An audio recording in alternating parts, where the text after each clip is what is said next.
అలాగే ఇందాక పాలన గాలికి వదిలేసి ఇంకా హైదరాబాద్ లో ఉంటున్నారు, సినిమాలు తీసుకుంటున్నారు అని చెప్పేసి కూడా మాట్లాడారండి. మళ్ళీ దానికి కూడా చెప్తున్నాను, గతంలో పంచాయతీరాజ్ శాఖ వైసీపీ టైంలో చేసినటువంటి మంత్రి పనితీరు ఎలా ఉంది, అలాగే పర్యావరణ శాఖ, అటవీ శాఖ మంత్రి యొక్క పనితీరు ఎలా ఉంది, ఈ రోజు పవన్ కళ్యాణ్ గారు ఆ శాఖలు తీసుకున్న తర్వాత సంస్థాగతంగా మార్పులతో సహా కనిపిస్తున్నటువంటి అభివృద్ధి అండ్ మార్పులతో సహా పరిపాలన ఎలా ఉంది అనేది ఒకసారి బేరీజు వేసుకుంటే, వీళ్ళ టైంలో చేసినటువంటి మంత్రులకి ఈ రోజు పవన్ కళ్యాణ్ గారి యొక్క మంత్రిత్వ శాఖలో ఉన్నటువంటి పనితీరుకి అభివృద్ధికి మధ్య వ్యత్యాసం ఎంత ఉందనేది వీళ్ళు కనీసం వైసీపీ అయినా సరే ఒప్పుకొని తీరాల్సిన సిచ్యువేషన్ లో వాళ్ళ పవన్ కళ్యాణ్ గారి యొక్క పనితీరు ఉంది సార్.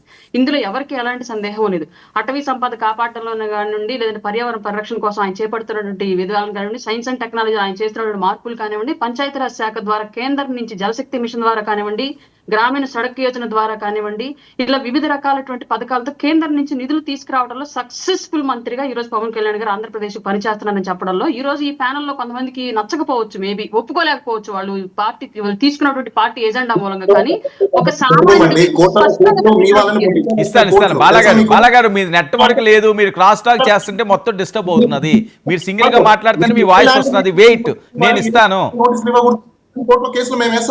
మీ డిపార్ట్మెంట్ మీ సరే అండి, ఇది అయిపోయి చెప్పండి, ఇది అయిపోయి మాట్లాడండి, ఇది అయిపోయి మాట్లాడండి. మీరు మాట్లాడే ఎవరికి అది రీచ్ అవ్వదు. Wait basic Panchayati Raj department proper గా లేదని చెప్పేసి రోజు మేము ఆయన సిగ్నల్ లేదు, ఒకసారి చెక్ చేయండి. పీసీఆర్ చెప్పే డేటా రాంగ్.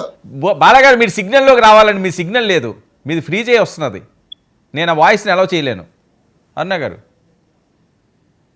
సార్, అదే క్లియర్ గా పవన్ కళ్యాణ్ గారు ఈరోజు ఒక సక్సెస్ఫుల్ మినిస్టర్ గా ఈ శాఖలన్నీ కూడా పనిచేసుకుంటూ ఉన్నారు సార్. ఒకవైపు ఆయన వృత్తిపరంగా ఆయన సంపాదన కోసం ఆయన బిజీగా ఉంటూనే, అలాగే శాఖల పరంగా కూడా అంత పట్టు సంపాదించి అంత తీరిక లేని విధంగా పరిపాలన కొనసాగిస్తున్న వ్యక్తిగా ఇవాళ దేశంలోనే టాప్ మోస్ట్ పొలిటీషియన్స్ లో ఒకళ్ళగా, అలాగే నిజాయితీ పరుడైనటువంటి నాయకుడుగా ఈ రోజు పవన్ కళ్యాణ్ గారు చేస్తున్నారు. జనసేన ఎమ్మెల్యేలు కూడా అంత నిబద్ధతతో అంత కష్టపడి చేస్తున్నారా నియోజకవర్గాల వరకు?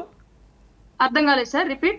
ఓకే, పవన్ కళ్యాణ్ గారు చేస్తున్నారు, మీరు చాలా అంశాలు చెప్పారు. జనసేన ఎమ్మెల్యేలు కూడా అదే బాట పడుతున్నారా?